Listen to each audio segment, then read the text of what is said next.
This week on Red Dead Radio, Merry Christmas. I was wondering where that was going to go. I'm pleased that's where it went.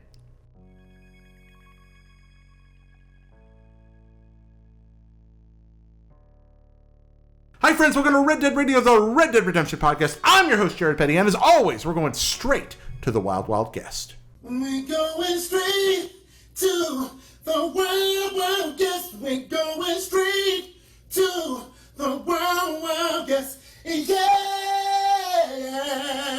Hello. Who are you? I am Lucy O'Brien. You are Lucy O'Brien, indeed. America's new favorite New Zealand sensation. Yeah, something like that. Taking our country by storm. Mm-hmm. That's right. Alongside those other prominent New Zealanders. We were talking about a couple of those earlier on another show. Got that Sam Neill. Sam Neill, Lucy Lawless. Jacinda Ardern. Okay. Our Prime Minister. Excellent. Tell us more of your... I learned of your Prime Minister's awesomeness only today. Expound on the greatness. Well, she's very young. She's had a baby while she's been Prime Minister. Awesome. I think she's like the second person in the history of the world to have done that. And she's extremely empathetic and lovely. Indeed. And what is her name again? Jacinda Ardern. Jacinda. Mm-hmm. Wow, that's an I've never met a Jacinda. I've never met a Jacinda either. It's kind of a spectacular name. And you're telling me, and her partner's name is... Clark. And Clark is a stay-at-home dad? He is a stay-at-home dad. That's freaking rad. Yeah. And they have one child or two? One child. One child. You know the child's name? I do, but I've forgotten it. I'll take Children of World Rulers for 1,000, Pat. There we are. Excellent. Lots of those New Zealanders out there. You mentioned Lucy Lawless, Xena Warrior Princess, a formative part of my adolescence. Definitely. You know what? I never watched it. No kidding. I never watched it. And the reason I didn't watch it is because I didn't like the noise she made. Yeah. I couldn't deal with it. It made my skin crawl, so I couldn't watch it because of that noise, which is such a stupid reason to not watch it, because apparently it's great. No, it's neat. I don't know if great's quite right. Well, apparently it was definitely a great product of its time. Yes, it is the most 1990s thing imaginable. That's for certain. That and Kevin Sorbo as Hercules, yes. Back to back there on whatever syndicated network you were watching them. Those were a lot of fun. Lucy Lawless, my favorite Lucy Lawless is definitely Parks and Rec Lucy Lawless. Oh yeah. I actually I find myself Hollywood crushing on Lucy Lawless. The older she gets, the more I'm in love with her. She's so great. Yeah. I interviewed her for her work in Ash vs. Evil Dead. No kidding. And she told me a great story about seeing Evil Dead for the first time in some, flat in Auckland, and she stormed out because she was like, this is disgusting and anti-feminist. Oh, wow. Yeah, and then she, several, decades later... She's in an Evil Dead movie. Yeah, and she's married to the guy who, not Sam Raimi, but the other guy who wrote that series. What did she think of? Did they ever have to have their insulting and anti-feminist talk about? Possibly. Fascinating. It was good. It was beautiful. A great anecdote. I didn't realize y'all had met. Yeah. Yeah, that's really, really... Who's your favorite celebrity interview you've ever done? You do a lot of them. You're an entertainment writer. Yeah, well, I was. Not so much anymore. Jamie Lee Curtis. But that was because it was the last one I ever did, before moving over here for this new job. Yeah. And she was just very inspiring and fiery and passionate and feminist and rageful, but eloquent rage. Ooh. And it was just so profound as an experience. And I felt blown away. I like the idea of eloquent rage. I'm so glad that phrase is beautiful. Thank you for using yes. that. Frederick Douglass is a hero of mine. And right. Largely because he's kind of the master of eloquent rage. Mm-hmm. W.B. Du Bois, same way. Eloquent rage. There's a place in this world for eloquent rage. There is. Mm-hmm. One of those places, by the way, occasionally... The storytelling of Red Dead Redemption. Oh, good. Nice work. I was waiting for it. That's right. So welcome to Red Dead Radio, the Red Dead Redemption podcast. Before we go on, thanks to our Patreon producers, Dan Vale, Tom Bach, Stuart Ferguson, and Jonathan, whose generous support makes this show possible. Our show is made in partnership with US Gamer. That's usgamer.net. And we hope you'll go over there and check out some of their really groovy and nifty things they make, like their Red Dead Redemption 2 FAQ by Mr. Mike Williams. It's good. You should read it. All kinds of neat things you want to know about Red Dead 2 over there. You can find them at usgamer.net or usgamer.net on all the socials. We're proud to partner with them. I read them. I love them. They're good folks. And then, ladies and gentlemen, as always, I want to remind you, or as always for this month at least, head to my Twitter, PettyCommaJared. Check out the pinned tweet. Our mutual friend, Chloe Rad there. Her father just had cancer surgery. There's a GoFundMe there. Chloe's the best person on the planet Earth. Her family needs help. If you can and you're willing, please go there and give what you can. So Seconded. Well, seconded with Chloe Rad being the best person on the planet. What's great about Chloe? Eloquent rage. See that. Chloe. Exactly. Eloquent rage. That's Chloe. That is Chloe. Yeah. Eloquent rage. Wow, you're her boss now. I know. That's What's weird. that like? I can't bring myself to actually use that word. Yeah. I prefer just like partner in crime. Partner in crime. Yeah. Okay. I boss is a little too formal Partner for in me. crime, but with the power to fire you. Yeah. Okay, that works. That's good. That's kind of like marriage. Angie's my partner in crime, but with the power to fire me. Ladies and gentlemen, we're zany, we're goofy. It's the end of the year. In the video game industry, if you've never had the privilege of working inside it, we're ridiculously lucky people to be a part of this magical zoo universe of creating toys for a living. And even better, we just get to talk about toys other people make. Yeah. But hey, from October to like December, just everyone works all the time. And even when they go into that October, they're already exhausted from the summer season. And then before that, they're exhausted for prepping. This week in video gaming is just everybody throwing their hands up and going, and this episode will reflect that. I think it already is. Lucy, you're on here, one, because you're just an extraordinary voice in video game writing. You've been there for many years, but also because you like that Red Dead Redemption 2. I really did like that Red Dead Redemption 2. God, it's a mouthful. It is. I loved it, actually. It was I had several games of the year this year, and Red Dead was definitely one of them. In the final voting, which way did you go?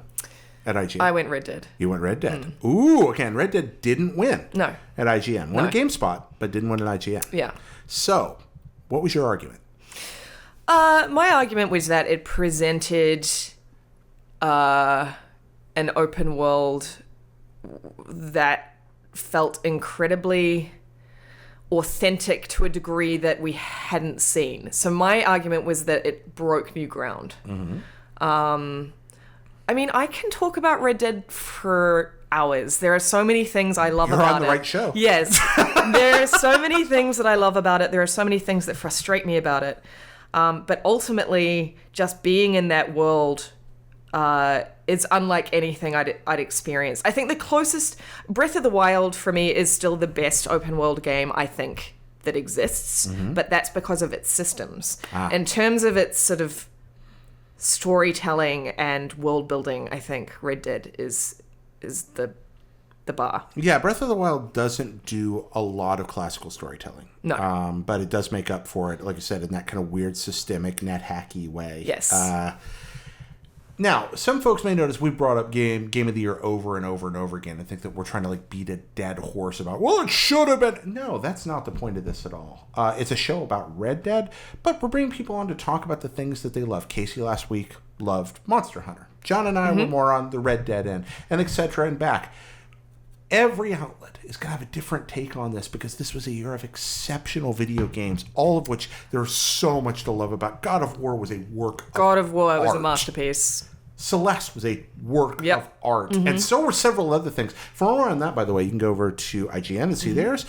You can go over and take a look at the favorite games over at US Gamer. And you can head over to Kind of Funny, where I work sometimes, and watch our Game of the Year discussion, which is 3 hours long. Of course it is. It's Greg, Tim, funny. and I talking for 3 hours about Games of the Year. And we cover a lot of ground there.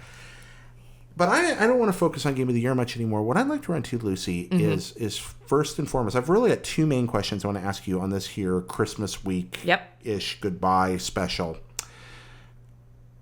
Until next year. We're not going away, but until next year. First, I want to ask you about, for you, who were the breakout characters in this character-driven story? I mean, for me, I actually thought Arthur was one of the most well-written characters I've seen in AAA storytelling. He was so endearing. He was so lovable. He was just this lumbering, lovable, bleeding heart. And we're deep in spoiler territory. We can spoilers abound at this stage, ladies and gentlemen. We're going to spoil everything from here on. Right. So yeah, I mean, when he died, I actually felt something, and that's video games by and large don't tend to affect me that deeply. Okay. Movies, yes. But there have only been a handful of times where I've felt really, really sad when a character dies in a game. Because, games are all about killing people, so death becomes less... Death is one of the key elements of video games. Video games end when you die, and they're spent killing other people. Yeah, it's just it doesn't have the sort of the currency that it does in the real world. Because... How many times have you murdered Nathan Drake trying to jump over something? Exactly. Yeah. But so, when he died, the fact that it really got me, he was just a beautiful, beautiful protagonist. I'm so pleased that they made him earnest. I think one of the issues that I've had with the GTA games of late is that, and I know this is GTA's whole thing. I know the whole thing is cynicism. It trades in cynicism, right? Red Dead was earnest. Red Dead, Arthur wasn't about, he was a good man. He was a good man, and he was a fundamentally good character because of that reason. He was just beautifully written. I mean, I loved him. I loved Dutch. Dutch is so complicated, and I've known Dutches. Yeah, have you and Tina gotten to sit down and talk about this? I think, yeah, we actually have. Because she's the same way. She's like, I've known Dutches. Yeah. And Sadie as well. Sadie was my character of that game. Now, that's. I'm so glad you said that. Yeah. Because we didn't talk about this ahead of time. But we have yet to have the great Sadie Adler talk. Right. And I was hoping that you'd lean into Sadie because... She was absolutely... Well, I tweeted this out. She is absolutely my character of that game. I actually missed that. Yeah. My apologies. No, yeah. Why? I think... I mean, the easy, crappy answer would be that she's a powerful woman in a man's world, which she is. But she's also a broken woman in a man's world. And I think that the fact that they leaned into that, I think they could have leaned further into that. I think the epilogue should have starred Sadie. Yeah? Yeah. That's what I expected. Yeah. When I got into the game, I did not expect a John Marston epilogue. I expected a Sadie Adler. Well, the reason that I think they should have had the epilogue focused on Sadie is that she was the yin to Arthur's yang, right? So she was all about violence and chaos, where he was all about learning to accept who he is and was, and realize that what he has been doing is futile. Yeah, I'm so glad you said that. Here, as the game progresses, Arthur becomes a character who doesn't want to die anymore and has to. And Sadie becomes a character who desperately wants to die, and somehow it doesn't seem like she can, no matter how many times she tries. Exactly. And it's weird. The one is burdened with life while the other is cursed with death. And neither can have what they want. Yes, and they work together as a pair so beautifully in that way.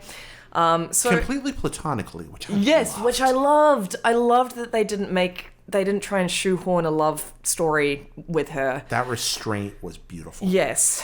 But it's a Smurfette syndrome, right? Like, you don't want the one, like, strong female character to have a love interest. Like, just... Oh, is that Smurfette syndrome? Well, no, but, like, the Smurfette syndrome is, like, it's okay if you've got one woman...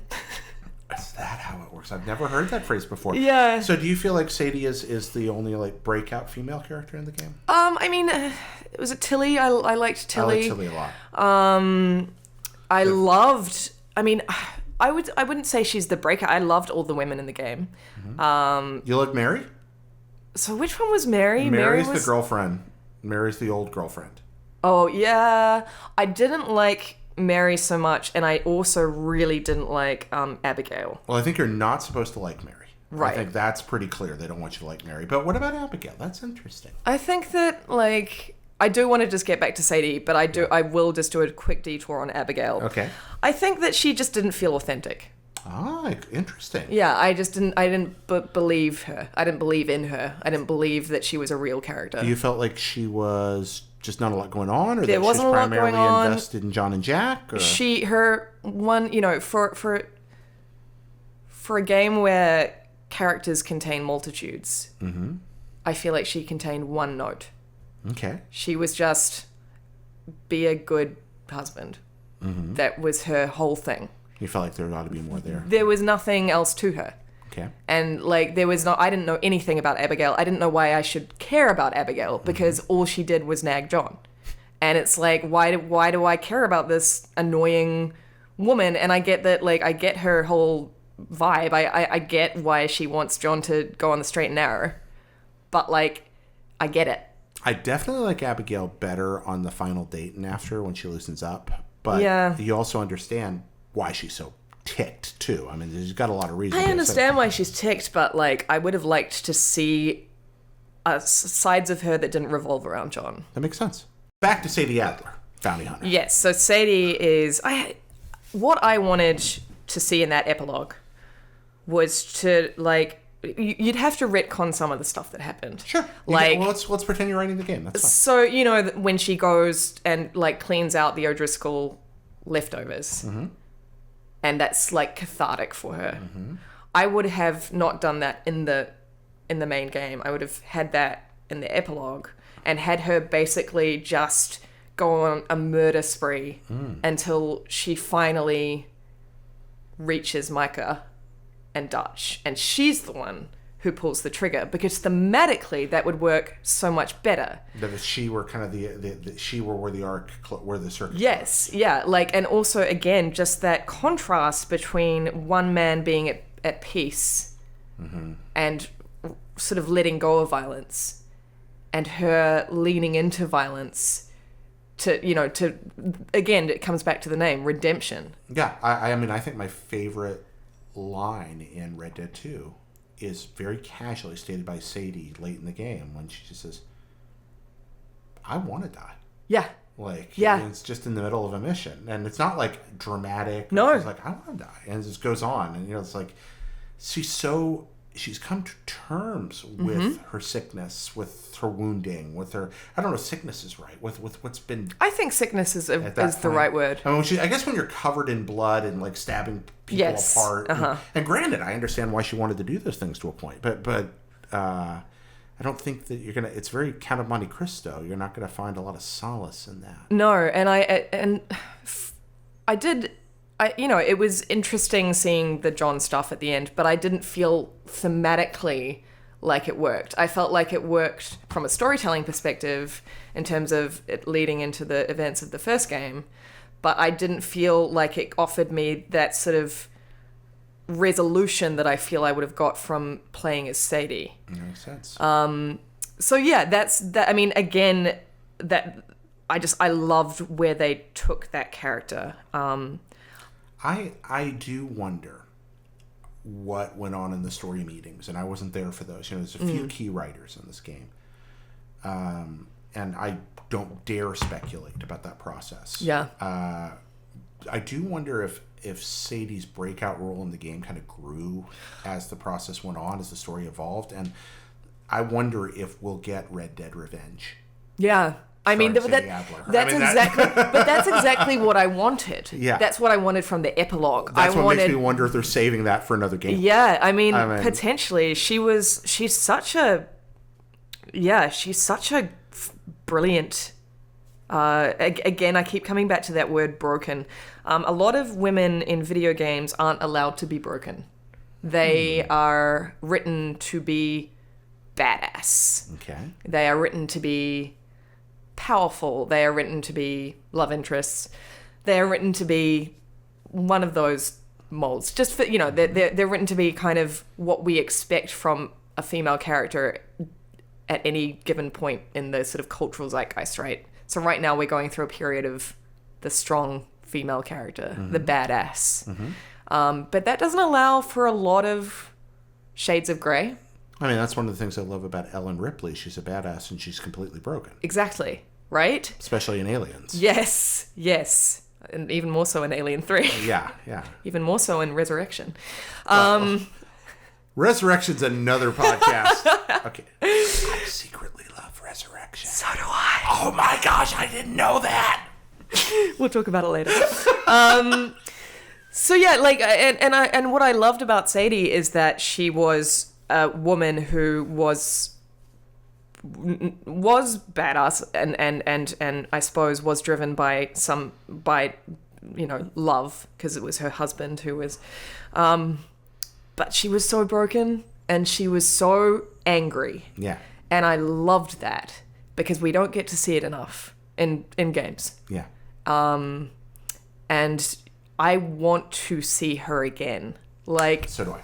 And I think they know that better than we do. Yeah. Would be my guess. I mean, looking at the arc of this character, her and Charles are the only likely links at this point. Yeah, I love Charles as well. This direct story. I mean, you can just make a new Western with new characters, but at this point, if Sadie doesn't show up, I just maybe Sadie and Bonnie can just like go off on like a murder spree together. I can just. I would be so down for like a gender bent like Bonnie and Clyde. Yeah, it's like Sadie and Bonnie just running off together.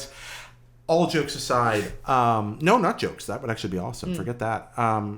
What about this problem or this difficulty in writing and storytelling? You and I are well aware that at this point, in terms of numbers, the video game industry very developmentally dominated by men.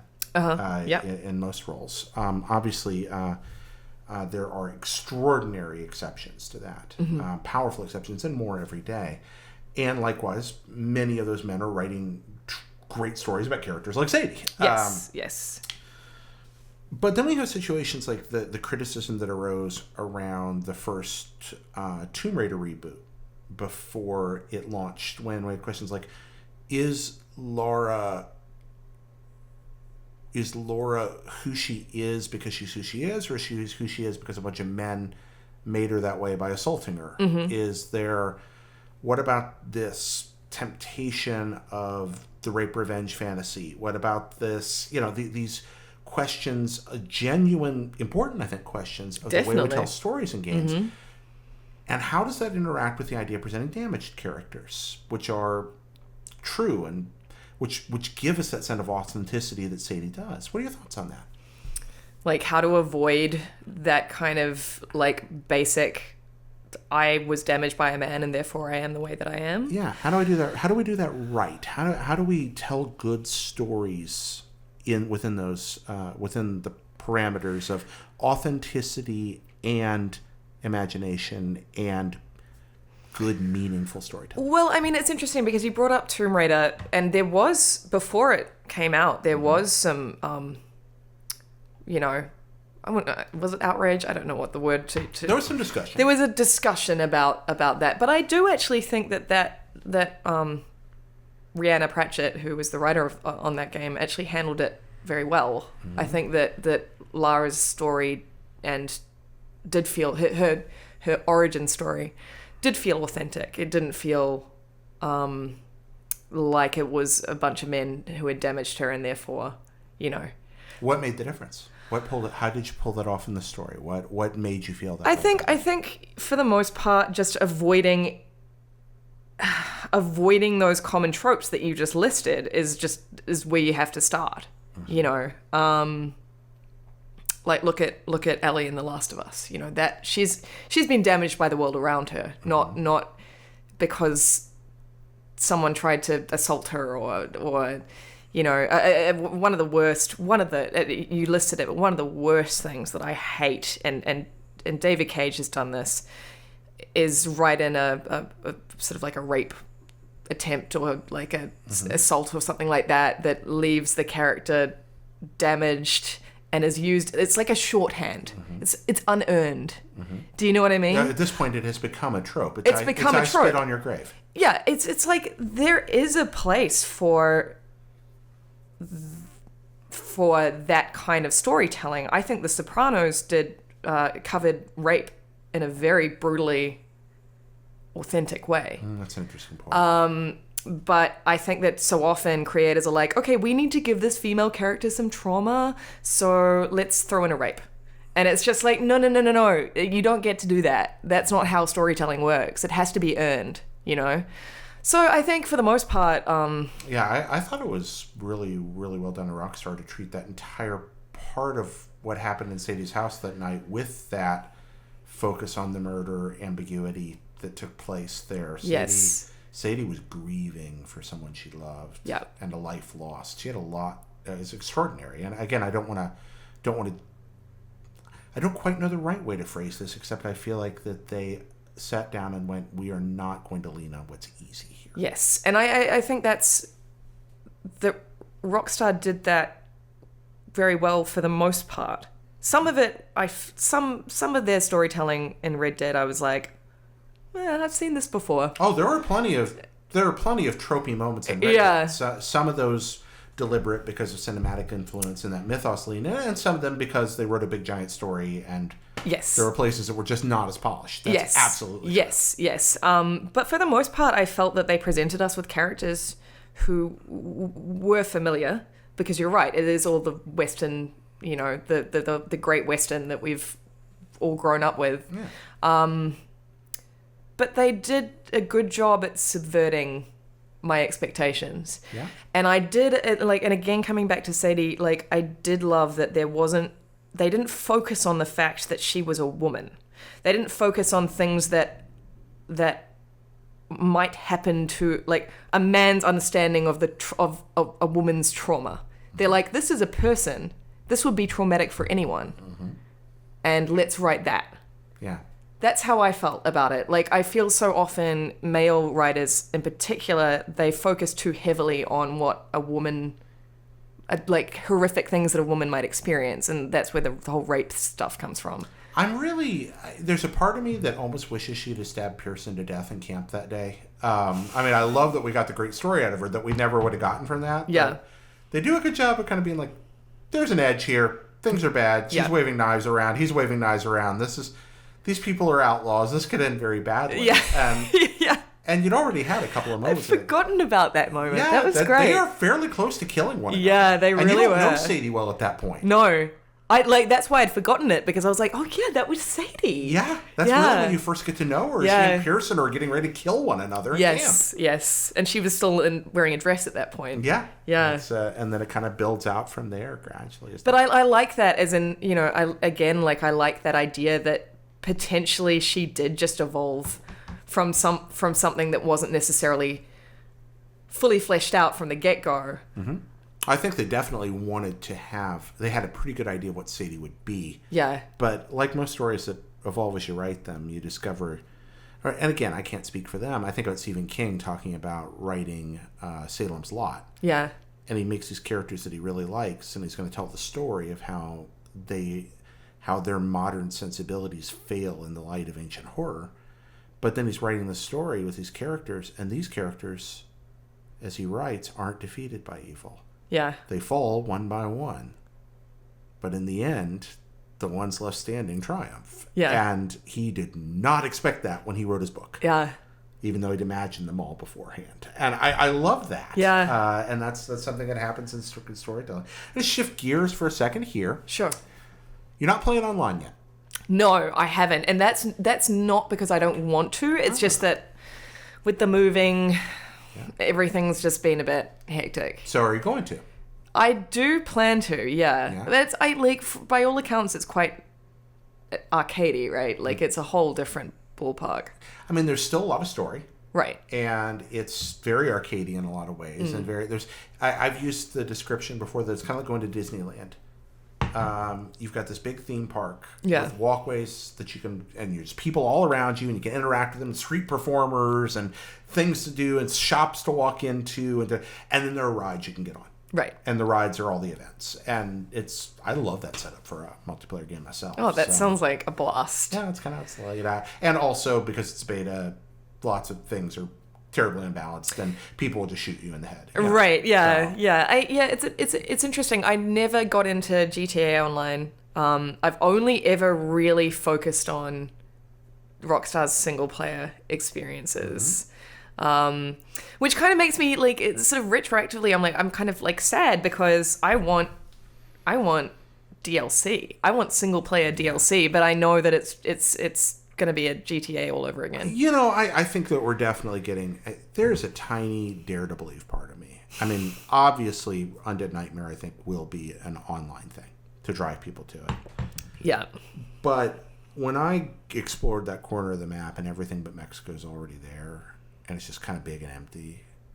I mean, if they were to drop Red Dead Redemption Redo, and I think they could, and sell 30, or, you know, maybe 30 million copies of it lifetime.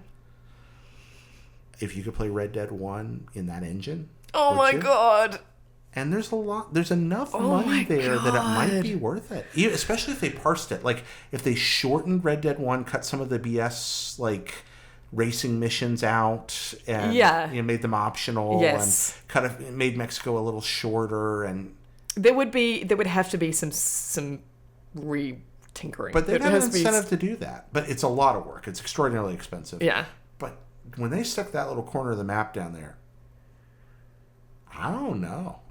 Well, now you've put that idea in my head, and now that's what I want. Me too. I think it would be what if, like, you know, PlayStation 5, Xbox Next, you know, Anaconda. Yeah. And they're like, Red Dead Redemption 2 is coming to next-gen platforms bundled with Red Dead Redemption Remake. Oh, my God. I mean, that would be heaven. Yeah. It's like, I think one of the sort of sad things about finishing Red Dead is that we're going to have to wait so long for another one. You know, I'm okay with that. Yeah. I'm okay with that. It was 8 years. Yeah, I'm okay with that. I like long breaks between games. And there were, 8 years between Alien and Aliens, too, and that worked out pretty well. Yeah, that's true.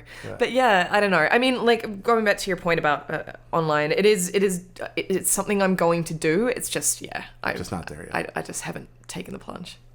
I've spent less time there than I wanted to running a show about it. And right. I'm about to kind of dive back in. This December crunch to make content has definitely cut into my time, so I'm going to hop back in over the break and do a lot more. Okay. I like it. Well, maybe you can show me the ropes. Let me show you the ropes, but I just pull you behind my horse and drag it. You can do that. It's great.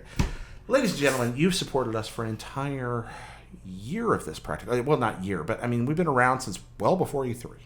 Somehow we have managed to make now 37, 38 episodes, something like that, about this wonderful, beautiful game in the Western tradition, and you've been along for the ride. And we're going to see you next year. We're going to take a little break here for the holiday, but look forward to seeing you soon. Thank you for everything. Lucy, thank you for coming. Thank you, Jared. Anything you want to highlight of your own work before you go? No, but if anyone wants to tweet at me at Luce OBrien with some Red Dead Online tips, I would be very grateful. All right. Happy trails, friends.